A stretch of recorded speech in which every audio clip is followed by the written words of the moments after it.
우리의 두 절의 말씀 함께 말씀을 공독하도록 하겠습니다. 같이 보시겠습니다. 시작. 내 재물과 내 소산의 처음 익은 열매로 여호와를 공경하라. 그리하면 내 창고가 가득히 차고 내 포도즙 틀에 새 포도즙이 넘치리라.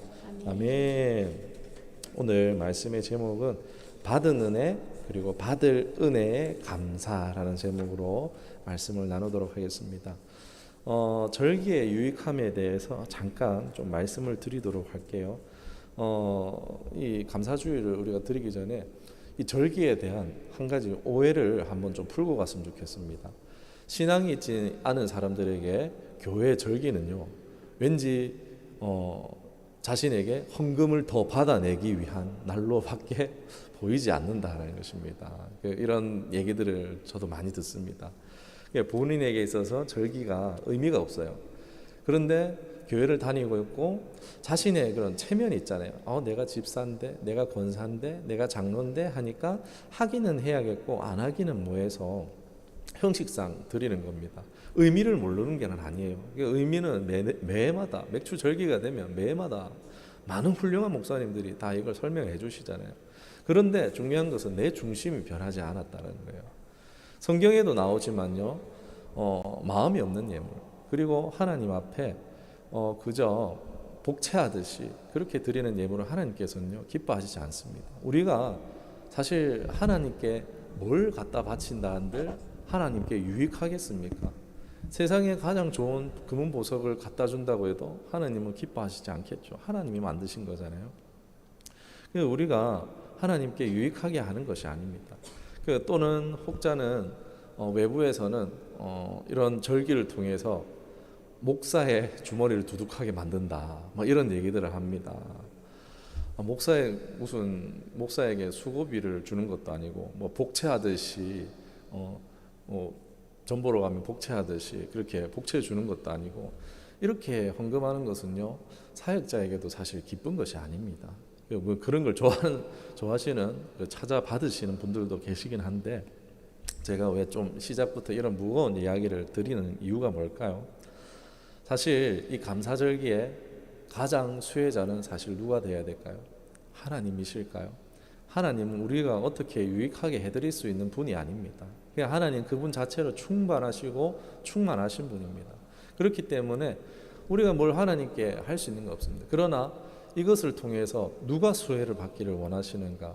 바로 나 자신입니다. 이 감사절기를 드림으로써 이 수혜를 가장 누리고자 하는 분은 우리 하나님께서 우리 자신이 되기를 원하신다는 것입니다.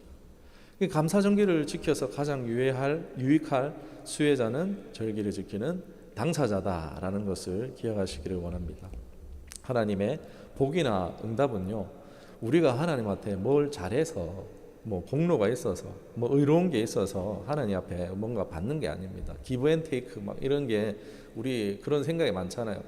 보면은 절에 가든지 어디 전 보러 가든지 복채를 두둑히 줘야지 그래야지만 좋은 복을 받고 이런 것처럼 하나님한테 내가 헌금을 많이 한다고 해서 내가 하나님을 위해서 뭔가 했다고 해서 복을 받고 하는 기브 앤 테이크의 관계가 아닙니다. 성경적으로 일방적인 하나님의 은혜라는 것입니다. 우리가 누리는 건 하나님 앞에 뭘 잘해서 받는 것이 아니라 하나님이 그냥 주시는 거예요. 그리고 복이라는 것도 내가 뭘 해서 받는 게 아니라 하나님과 관계를 맺고 있잖아요. 그러니까 부부가 서로 관계를 맺으면 어때요? 챙겨주잖아요. 서로를 위해서 챙겨주듯이 아침 식사 챙겨주고 또 내가 사례가 생기면 그걸 가정에 갖다 주고 이렇게 서로 챙겨주는 것처럼 우리가 하나님 안에서 하나님과 하나님 백성의 관계, 예수님과 제자의 관계, 이러한 관계를 우리가 맺음으로써 그 관계 가운데 누려지는 하나님의 은혜라는 것입니다. 그러니까 관계라고 얘기를 했는데 영적 변화예요. 그러니까 우리의 영적 변화, 정말 고와 같이 버려진 인생, 나 혼자인 줄 알고 살아갔던 인생을 이제 하나님과 관계를 맺음으로써 내 영적 변화가 오고 그 영적 변화로 말미암아 복을 받게 되는 줄 믿습니다. 내가 하나님의 양자됨으로써 하나님의 자녀됨으로써 받는 거기서 우리는 복을 받는다라는 것입니다. 내가 뭘 해서 육신의 행위로 아니라 내 존재 자체가 바뀌어서 내 존재에서 복이 오는 것을 믿으시기를 주님의 이름 축원합니다. 이 정체성이, 내 존재라는 이 정체성이 어떻게 바뀌느냐, 그러니까 이 하나님 말씀으로 바뀌어지는데, 말씀만 받는다고 내 정체성이 변하냐? 그게 아니라 믿음으로 표현할 때 그것이 변화된다는 것입니다. 머리에 알고 있다고 해서 머리 알고 있다고 그게 나한테 유익한 게 아니잖아요. 지금 무더위 여름에 수박이 좋다더라. 수박 좋은 거 아는데 수박을 사 먹으러 과일 가게 안 가면은 그걸 내가 안 먹으면 유익하지가 않죠. 아무리 해운대 해변이 좋다 해도 내가 거기까지 가지 않으면은 나에게 그것이 좋은지는 확실히 알 수 없는 겁니다. 그런 것처럼 행함으로써, 우리가 표현함으로써 우리가 하나님 안에서 내 정체성이 새로워지고 확고하게 되는 것입니다. 오늘 감사주일로 드리지만 이날의 수혜자는 누가 되어야 되겠습니까? 제가 되어야 되겠습니까? 감사주일 감사헌금 드려서 제가 수혜자 되어야 되겠습니까? 그것이 아니라 이 감사주일을 통해서 이 감사주일을 드리는 저와 여러분이 하나님 앞에서, 안에서 수혜자가 될 수 있기를 주님의 이름으로 축원합니다. 해야 해서 지키는 것보다 내가 하나님의 자녀고 내가 예수님의 제자이기 때문에 그 믿음을 표현함으로 내 정체성, 내 존재가 더욱더 강력해지고 튼튼해져 가시는, 성장하시는 귀한 기회가 될 줄 믿습니다. 모든 것이 우리 하나님께로 왔잖아요. 그렇기 때문에 내가 한 것 없기 때문에 하나님 앞에 감사하는 것은 어떻게 보면 당연한 것이지만 오늘날 이 감사가 많이 소홀해지고 있는 것이 아닌가 싶은데, 이렇게 맥추감사, 추수감사, 성탄감사 많죠. 감사가 많기도 합니다. 감사 예배가 있는 것이 사실 누구를 위해서라고요? 나 자신의 신앙의 정체성을 다시 돌아보고 지키며 확고히 할 수 있는 더할 나위가 없는 좋은 기회가 되리라고 믿습니다. 그런 복된 주일로 드려주시기를 주님의 이름으로 축원합니다. 이제 맥추절에 대해서 좀 나누도록 하겠습니다. 맥추절에 가장 특별한 의미가 무엇이겠습니까? 바로 첫 것을 하나님 앞에 드린다라는 것입니다. 출애굽기 23장 14절에 17절에 보면은요, 맥추절을 지키라. 이는 내가 수고하여 밭에 뿌린 것의 첫 열매를 거둠이라. 그러니까 첫 것을 하나님 앞에 드리는 겁니다. 내가 수고하여서 얻은 그 첫 것을 하나님 앞에 드린다라는 것입니다. 처음 익은 열매를 드리는 절기로 이스라엘이 지난 400년간 이집트에 종살이로 살았잖아요. 하나님의 은혜로 이제 구원받고 40년을 지나서 마침내 젖과 꿀이 흐르는 약속의 땅에서 이제 만나 지겹다 이러다가 만나가 이제 그만 그치고 그 땅에 있는 첫 과실을 먹을 때, 수확을 먹을 때에 이 만나가 그치게 되어지고, 이 첫 수확을 얻은 데에 반드시 하나님께 드리고 감사절로 지키라, 드리라라는 명령인 것입니다. 이 말씀은요, 사실 하나님께서 즉흥적으로 하신 말씀이 아니에요. 성경에서는 아주 많은 부분에서 처음 것을 하나님께 드리도록 하는 것을 볼 수 있습니다. 레위기 23장 10절에서 12절에 보면 곡물에 대해서 이야기를 합니다. 첫 열매죠. 그리고 출애굽기 23장 19절에 보면은 처음 난 가축에 대해서도 생명에 대해서도 첫 것을 하나님 앞에 바치도록 하고 있고요. 출애굽기 22장 29절에 보면은 처음 낳은 자녀, 장자죠. 장자든 장녀든 처음 낳은 이런 부분에 대해서도 하나님 앞에 드리도록 하고 있습니다. 계속해서 레위기, 신명기 말고도 계속 첫 열매에 대해서 말씀하십니다. 심지어는 어디까지 나오느냐? 요한계시록에도 나옵니다. 성경 맨 마지막 책인 요한계시록 14장 4절에 보면은 처음 난 것은 하나님께 속했다라는 말씀을 합니다. 그러니까 처음의 것은 누구 거다라는 거죠? 처음의 것은 다 하나님의 것이다라는 성경 전체의 일관적인 메시지라고 할 수 있습니다. 처음 것을 하나님께 바치도록 하는 것에 뭔가 의미가 있겠죠. 그 의미가 무엇일까요? 우리가 잘 알듯이 첫 열매를 바치거나 첫 것을 하나님께 드리도록 하는 이유는요, 다름이 아닙니다. 하나님의 것이기 때문입니다. 에스겔 48장 14절에 보면 이런 말씀이 있습니다. 그들이 그 땅에 처음 익은 열매를 남에게 주지도 못하리니 이는 여호와께 거룩히 구별한 것임이라. 거룩히 구별되었다라는 것은 하나님 것입니다. 하나님의 소유라는 것을 고백하는 것입니다. 첫 열매는요, 그리고 모든 열매의 사실 대표를 말합니다. 아담과 하와가 우리의 대표였죠. 첫 인류의 대표였습니다. 이런 것처럼 대표를 상징합니다. 또 우리가 11조처럼 우리의 모든 수익들 이런 것들도 사실 하나님의 은혜로 주어진 거잖아요. 내가 할 수 있는 기술과 능력이 어디서 왔습니까? 내가 할 수 있는 힘과 에너지가 어디서 왔습니까? 살아 숨쉬는 그 모든 것이 어디서 왔습니까? 다 하나님께 빚지고 있는 거잖아요. 하나님께 빚을 져서 이 모든 것을 하고 있는 것이기 때문에 그 모든 것은 하나님의 것입니다. 그러나 하나님께서 10분의 1만 받으시는 것처럼 대표성의 원리라는 것입니다. 그래서 처음 것을 드리는 것은 중요한 것입니다. 왜요? 일부를 드렸지만 그 일부를 드림으로 인해서 그 전체를 다 드린 것처럼 하나님 받아주시기 때문이에요. 여러분 빚이 있잖아요. 막 빚이 요즘에 집 살 때 거의 다 빚지잖아요. 저희도 전세 빚이 있습니다. 그 빚을 근데 10분의 1만 내면은 나머지 다 변제해 드리겠습니다. 그러면 10분의 1 안 낼 사람이 있겠습니까? 3억, 4억, 막 10억 빚졌는데 3억에는 3천만 원만 가져오면 그 3억에 대한 빚을 다 변제해 주는 거예요. 그러면 하시겠죠? 10억에 대해서 1억을 가져다 오면은 10억 나머지 부분 다 변제해 주는 거예요. 그러면 안 갖다 내시겠습니까? 은행에? 저 같으면 바로 갖다 낼 것 같아요. 아무튼 간에 그 하나님께서 그 처음 것 또는 11조처럼 그것을 대표로 여겨서 그 뒤에까지 인정해 주신다는 거예요. 그것이 열매뿐만이 아니라 사람과 공동체까지 여겨집니다. 출애굽 당시에는 하나님께서 애굽의 종되었던 그들을 구원하셨죠. 그 10번째 재앙에 이제 문설주에 피를 발라서 살아남은 모든 장자는 하나님께로 돌리도록 합니다. 사람이 지금 이제 하나님 앞에 첫 것을 드려지는 겁니다. 왜요? 하나님 구원하셨잖아요. 하나님 구원 안 하셨으면 다 죽었어야 되는 건데 하나님께서 특별히 살려주신 것입니다. 이게 하나님 소유죠. 하나님의 어떻게 보면 전리품이라 할 수도 있습니다.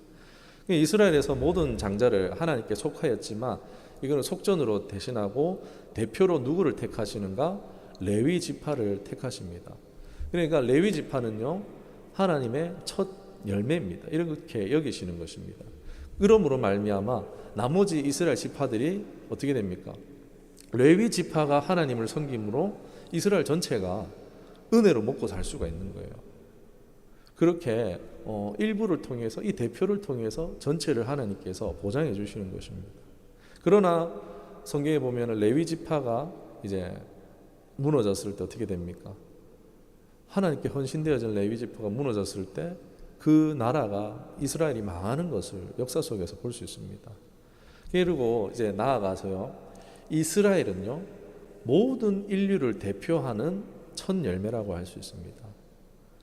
이들이 하나님을 알고 예배하고 이렇게 하나님 앞에 누리는 은혜들, 그것들이 우리 이 전 인류에게도 유익이 되는 것입니다.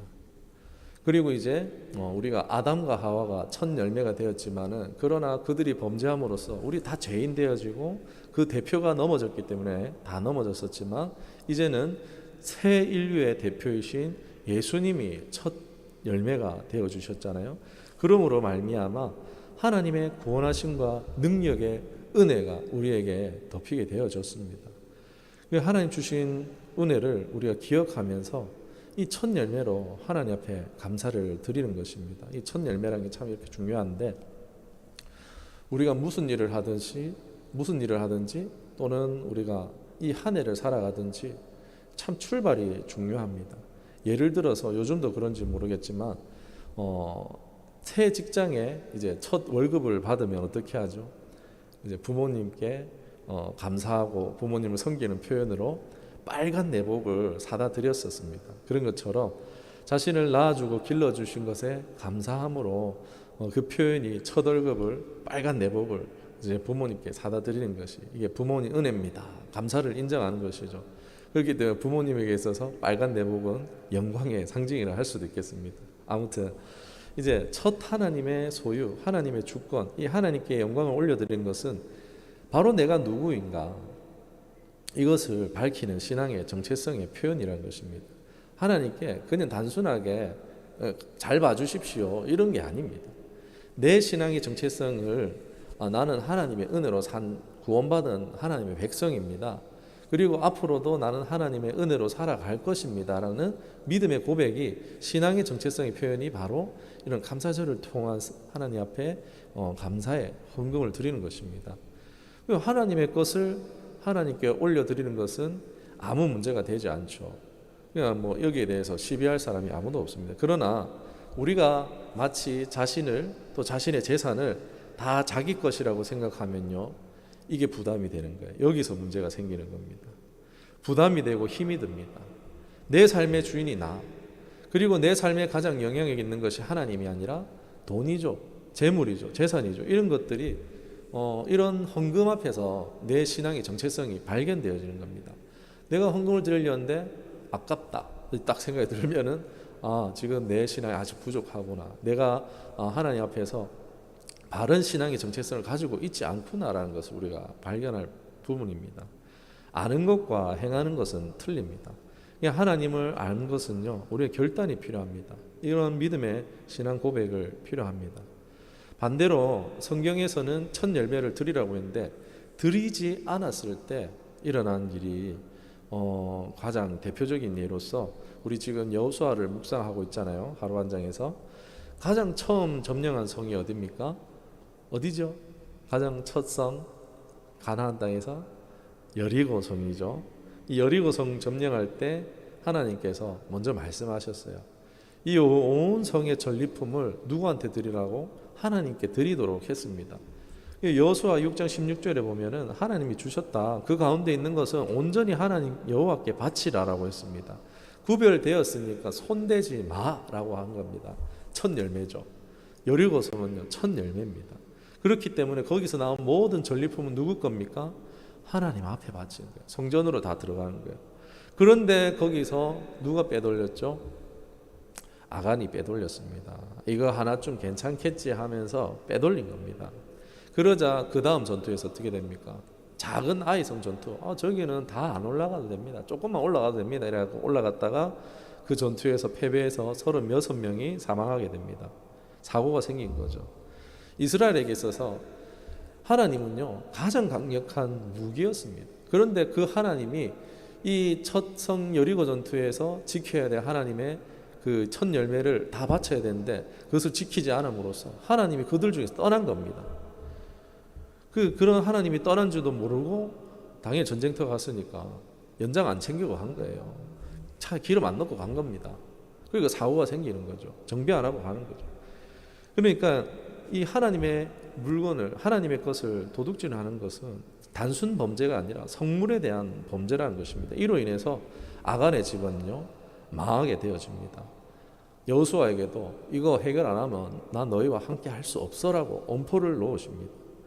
하나님의 것을 건드는 건요, 하나님에 대한 전쟁을 선포하는 것과 다름이 없다는 것입니다.